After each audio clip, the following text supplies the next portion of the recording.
Welcome back to our special edition of This Week in Louisiana Agriculture from San Antonio, Texas, where the TWILA team took a little road trip while we were here, about an hour and a half east of the River City. You know, if you know anything about Avery Davidson, he's always on the hunt for the best local brew. And he found a big name beer that put a small Texas town on the map. I'm here in Shiner, Texas. Population 2,069 according to the sign coming into town. One traffic light and one big brewery, the Spetzel Brewery. Joining me now is Mayor Fred Hilscher. He is the mayor of Shiner, Texas. And tell me a little bit about the importance of this brewery over here. Oh, it's phenomenal. Spetzel Brewery is very generous to this community. It means a lot, and it's our identification. You know, you think of Shiner, you think of Shiner beer. You think of Shiner beer, you think of Shiner. So we kind of intertwine, and we're partners.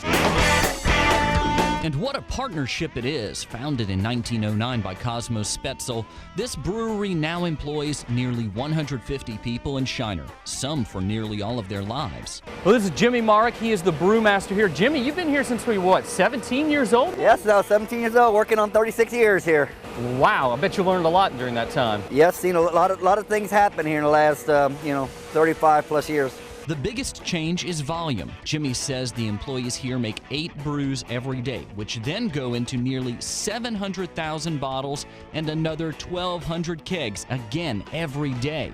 From this warehouse, the beer travels to 44 states across the country. Shiner Bock is our flagship beer. You know, that's what puts us on the map. That's what puts Shiner, Texas on the map. Despite the growth over the last 115 years, Spetzel Brewery stays close to its agricultural roots, working closely with farmers to ensure the highest quality grains and malts, and even giving back to the ranchers around Shiner.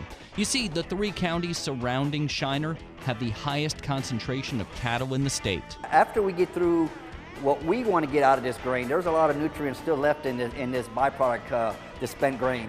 And again, we have tons of it a day. And especially here in South Texas, we've been experiencing a drought for many years. It's a godsend to some of these farmers to be able to get their hands on some of this spent grain to feed the cows. So the next time you order a beer, think of the little town where the brewers still think of the farm. And this is the newest brew from Shiner. It is called White Wing, and Avery tells me that if you like Blue Moon, you're probably going to like White Wing.